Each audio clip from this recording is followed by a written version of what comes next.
ان کا تعلق امیر گھرانوں سے رہا ہے۔ دولت کے نشے میں اور اختیار کے نشے میں وہ اللہ کی نافرمانی کرنے اور زمین میں فساد مچانے میں اپنے آپ کو ہمیشہ آگے پیش کرتے رہے ہیں، اور اس اعتبار سے انہیں خبردار کیا گیا کہ جن کے پاس مال و دولت کی کثرت ہے یا اختیار زیادہ ہے وہ کہیں اس گناہ میں مبتلا نہ ہو جائیں۔ پھر ایک اور خوبصورت بات ارشاد فرمائی گئی کہ دنیا میں بہت سے لوگ ہیں جو محض دنیا کی نعمتیں طلب کرتے ہیں، اور کچھ لوگ ہیں جو آخرت طلب کرتے ہیں۔ حقیقت میں سب سے بہتر دعا یہ ہے جو اللہ کے رسول صلی اللہ علیہ وسلم نے سکھائی، جو قرآن مجید میں بیان کی گئی ہے، ربنا آتنا فی الدنیا حسنہ وفی الآخرۃ حسنہ وقنا عذاب النار، کہ ہمارے رب ہمیں دنیا میں بھی بہتری عطا فرما اور آخرت میں بھی بہتری عطا فرما اور ہمیں آگ کے عذاب سے محفوظ فرما دے۔ دنیا کے طلب کرنے والوں کو ہم جس کو چاہتے ہیں جتنی عطا کرنا اس کو عطا کر دیتے ہیں، لیکن جو صرف دنیا طلب کرتا ہے آخرت میں ان کے لیے کوئی حصہ نہیں ہے۔ اس لیے ہمیں دونوں چیزوں کی، دونوں جہانوں کی، دونوں دنیاؤں کی جو برکتیں ہیں اور جو سہولتیں ہیں وہ اللہ رب العزت سے طلب کرنا چاہیے۔ پھر اسی سورۃ النحل میں اللہ رب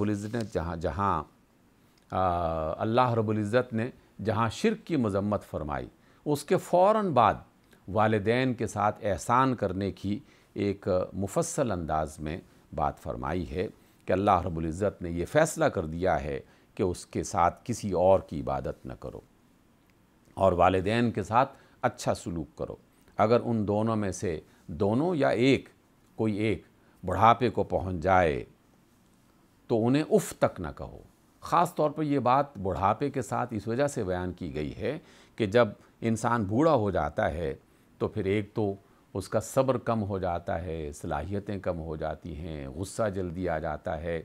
اور اس موقع پر وہ کوئی بھی ایسی بات کہہ سکتے ہیں کہ جو انسان کو ناگوار گزرے یا وہ اس کو پسند نہ کرتا ہو۔ تو اس موقع پر بعض اوقات رد عمل کے طور پر شیطان فوراً ان کی زبان سے یا ان کی ایکشن سے کوئی ایسی بات ظاہر کر دیتا ہے کہ جس میں والدین کی بے ادبی کا اظہار ہوتا ہے۔ تو اللہ رب العزت نے خبردار کیا اور کہا کہ تمہیں خبردار رہنا چاہیے،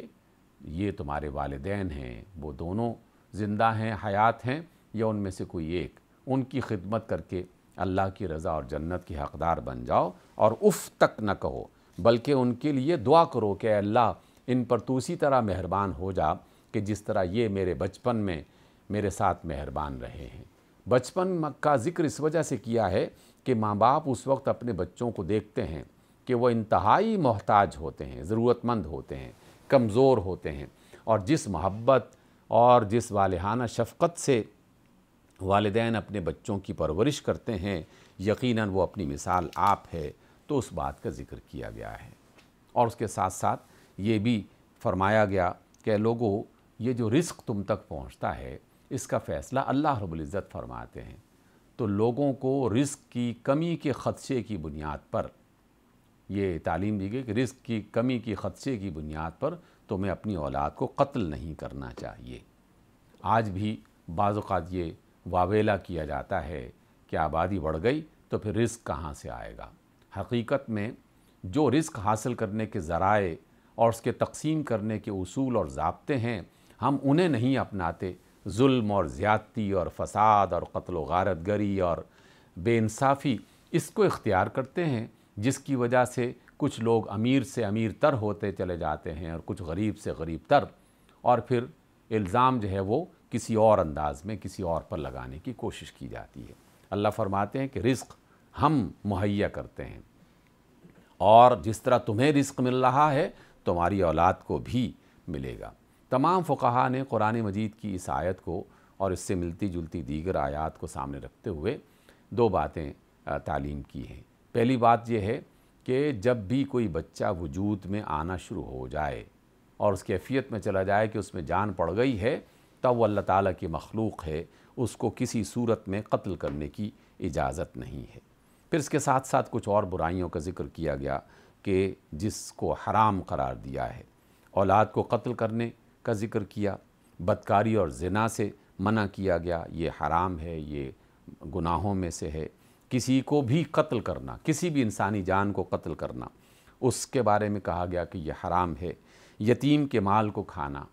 کسی معاہدے اور بد عہدی جو ہے وہ معاہدے کے بارے میں بد عہدی اختیار کرنا اور اس کو پورا نہ کرنا، ماپ تول میں کمی بیشی کرنا اور ماپ تول میں انصاف سے کام لینا نہ لینا، ان تمام چیزوں کو منع کیا گیا ہے۔ تو اللہ رب العزت نے ان تمام گناہوں سے ہمیں منع اس بنیاد پر کیا کہ یہ زمین میں فساد کا ذریعہ بنتے ہیں اور خرابی کی بنیاد پڑتے ہیں۔ پھر اللہ رب العزت نے اس سورہ بنی اسرائیل میں یہ بات بھی ارشاد فرما دی کہ ہم نے اس قرآن میں ہر چیز کو بیان کر دیا ہے تاکہ وہ نصیحت حاصل کر سکیں، اور جب بھی کوئی شخص غور کرتا ہے تو پھر یقیناً اللہ رب العزت کی طرف سے اسے رہنمائی ملتی ہے۔ اور پھر ساتھ ساتھ یہ بھی فرما دیا کہ جس کا علم نہ ہو تو پھر اس کے پیچھے نہ پڑو، کیونکہ یہ جو کان، آنکھیں، دل جو در حقیقت علم کے سورسز ہیں، علم کے ذرائع ہیں، ان سب کے بارے میں قیامت کے روز پوچھا جائے گا۔